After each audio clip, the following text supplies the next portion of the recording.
Welcome back, YouTubers, to my channel of an Everyday Life on Aspie.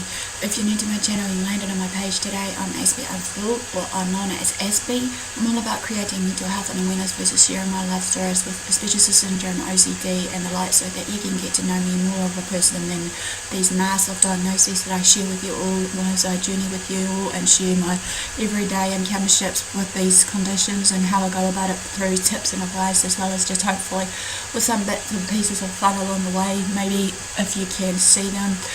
And all for the do, also I do all about mental health and awareness, trying to talk about every mental health disorder I can think of that feels close to my heart to share with you all, regardless, so that we can remove some of the stereotyping of what mental health disorders is all about versus just basically what Asperger's syndrome is all about, because obviously I've been questioned so many times, what is Asperger's syndrome and all that.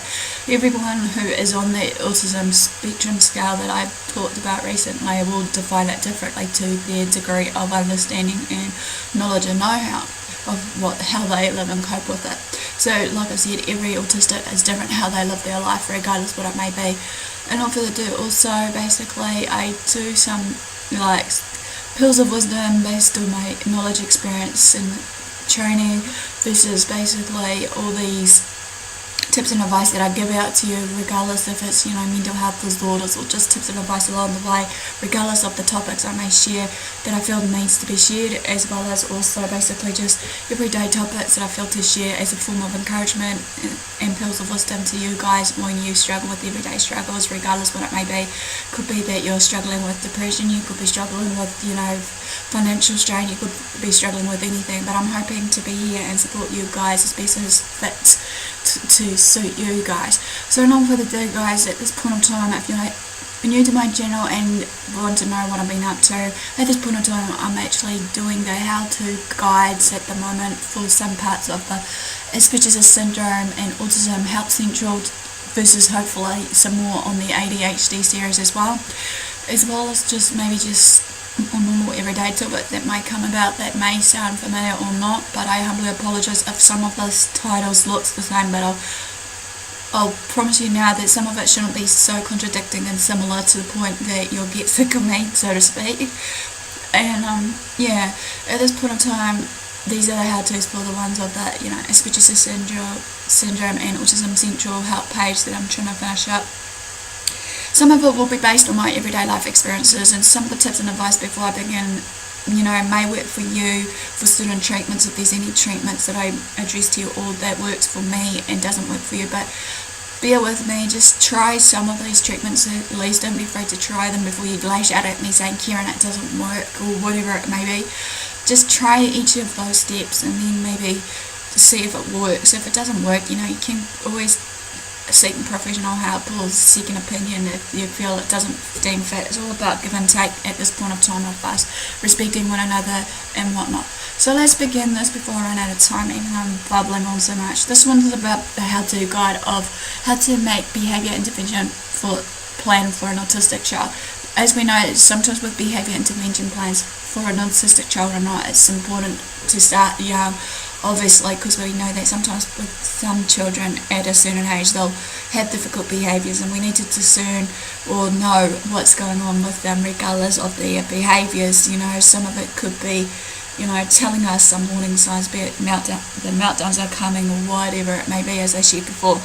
But as I am about to share this with you all, this is going to be broken down into 4 parts, easy step by step, hopefully to follow, into 4 methods. And they'll cover by number 1, making the plan, number 2, handling problems, number 3, lowering and minimizing stress, and number 4, staying positive and kind to one another. As we know though, as I said before, autistic children and many other children, regardless of the learning needs, I should call it, not disabilities here, will often have difficult behaviours because they lack the ability to communicate their needs and wants in a most appropriate way that deems fit for us to call it as appropriate. We need to at least eliminate the unwanted behaviour somehow, with the child needs to be helped to have their needs and wants met in a constructive way. So let's begin this as my introduction. Method 1 is making the plan. So 1, target on one behaviour at a time. Different negative behaviours likely have different causes and triggers basically of what has happened to that cause of that child to be disruptive or won't be able to communicate or whatever it may be. This, we need to know that there'll be different solutions for different things. So therefore we need to rule that out first, targeting one behaviour at a time. It can be typically difficult to address this sometimes, or all of these at once, because every behaviour will probably coincide with different solutions, and we need to basically at least know what we're dealing with at the time. Additionally, just to bear in mind though, when we're focusing on one thing, it may be more likely to be successful to actually, break that habit or know the cause and break that cause of how it happened and the like. Number 2 is basically talk with your child about their behaviour if you can possible. If your autistic child can explain why he or she does what he or she does, this is an excellent place to start. The behaviour may be a solution he or she has come up with to solve a problem on their own, such as humming in class to drown out unpleasant sensory input. In this case, your goal is to expand the repertoire of ways to solve the problem. As I said before, basically when it came down with me, when I sometimes dim or whatever, yes, sometimes I get too much for me. I might put my headset on and start humming away and whatnot just to block out some of the sensory noises around me that is too much for me, that gives me headaches and overwhelming me to the point of my meltdowns. So it's best to know that what is best for you and for the child when you're doing these behaviour intention plans in place. And also obviously, every child is different for their needs depending on what the scale or spectrum they're on. But then again, sometimes some of the treatments and management of it can be similar to that high and low functioning autism, even though many people will slap me on the wrist right now about using those terms. But I humbly apologise in advance if any of you are watching, but that's how I'm looking at it right now. Okay, to solve these problems, you could probably, number 1, encourage self-advocacy. Teach the child to speak up using words or AAC. As I said before, I'll talk more about what AAC is for people with autism, basically how it works and why they use it and the like, hopefully in my next piece over, so that you guys can get a fair understanding if you haven't even heard of this, so that we can actually learn from each other. And also by this, reward this by paying attention and respecting what they have to say. It's all about give and take. Let the child speak how they feel and whatever else it may be at this point of time. So another one is basically explain other people's thoughts and feelings in a clear, concrete way, and may help to draw stick-figure patterns with thought bubbles where you and the child can write down what others are thinking, if need be, as a part of a diagrammatic explanation, because as I said before, some autistics are visual, tactile, and the like. Number 3, keep a log if you can't ask the child.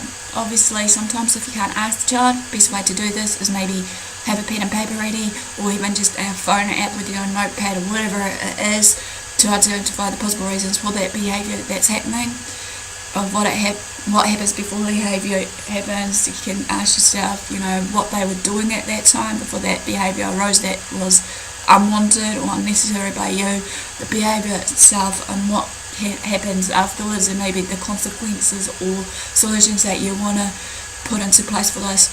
It won't be as direct as asking the child, but if the child cannot speak or use the AAC, it is your best bet to use this method. For example, using a log entry here, an example here is at 4:30, we'll name this child Joey, came into the kitchen and grabbed 2 cookies. When I told him he could not have them, he began to throw a tantrum. When he calmed down, I gave him a cookie. Okay, another example for a log entry is written down as, after maths class, Marcia and her peers went to the school assembly. Marcia grew increasingly agitated, anxious, and the like of overwhelming feelings as we waited and began chewing on her fingers. This escalated until she was viciously biting her arms, and I took her to the office so she could calm down. 4. After keeping this log for several days to maybe a week as a solution, try to identify the cause of the behaviour. Okay, again, reverting back to those examples I've given you guys, is Joey's tantrums are the result of a desired item, which was, in this case, his cookie, being taken away after he tried to access them inappropriately. Brainstorm some possible reasons. Possibly Joey was hungry at this time at 4:30. wants to express that he needs something to eat. On the other hand, for that classic example of the other person, Marcia began biting herself as she waited for assembly. School assemblies can be quite loud, and perhaps they feel frightening or painful to her. Anxiety can be about painful assembly could cause that biting in the first place. Be aware though what causes an autistic to act out the way it is that may not be obvious to non-autistic people, or the neurotypicals as I call the youth. For instance, a classic example, it may not be obvious why at first that a child has issues in one bathroom but never the other. However, it may turn out to be a flickering light or fan that irritates the child, but they cannot express this in words. Number 5, fix the underlying problem. Remove the stressor, okay, and or teach them a way to handle it when it arrives. If it is successfully addressed, the problem behaviour will cease. These classic examples are put into place again about Joey and Marcia. First one about Joey can be taught to ask for a snack. I want a snack, please, or taught to show you a picture of a snack when he is hungry. Picture exchange communication system, or sometimes with some autistics and non-verbal, some of them can sign to a point and read lips and whatnot. So it's all about finding the right communication methods to talk to your child. So therefore, what I'm sharing here, I'll be sharing more about how to communicate to an autistic child soon. In the other classic example, Marcia bites as a way to cope with stress of waiting for a painful assembly. She can be given a chewy jory, basically, to calm her nerves and anxiety for when she needs to bite, taught to say that hurts when she is hurting, and kept in class without help or aid with a box of crayons or something during assemblies to distract her from that noise. Number 6. If the problem behaviour does not decrease, then you have not found the right solution as of yet, or they are not developmentally ready for that child. Go back to making that log as I suggested and try to figure out what has caused it. Research how autistic people haven't handled a situation like this. The internet is obviously full of autistic writers and bloggers and the like. The hashtag of #AskAnAutistic is an easy way to contact them. Number 7, see what happens. Okay, you can wave it out with this part. If you have correctly identified the cause of the problem behaviour, that's great. And providing that solution, that will work best for the child and you. Then they will begin to use that as a better strategy instead. This will take some time though, and gentle reminders, so be patient. But if the child is capable of using this new strategy, it will eventually happen. So over time, if you just gradually, step by step, change the routine, what have you, and tell them why the routine has changed so it doesn't cause any more meltdowns and stresses for them, be good. So basically what you can think here is when the child uses the bad strategy, gently remind them to use the new one. What do you say when you want a snack? As a key example here, the example is what I've addressed about Joey. Never hold their needs hostage, however. Address the frightening or overwhelming situation right away, regardless of whether they handle it correctly or not. The child needs to know that you will help them if they are hurting, because obviously it's all about give and take and know what's best for you and the child. Celebrate their initiative. When the child uses a good technique, for example, speaking up or getting a storm toy, praise them for doing well. Praise is also good for positive reinforcement behaviour in just normal everyday child as well. Explain that you're glad that they're self-monitoring, taking steps to what they may need.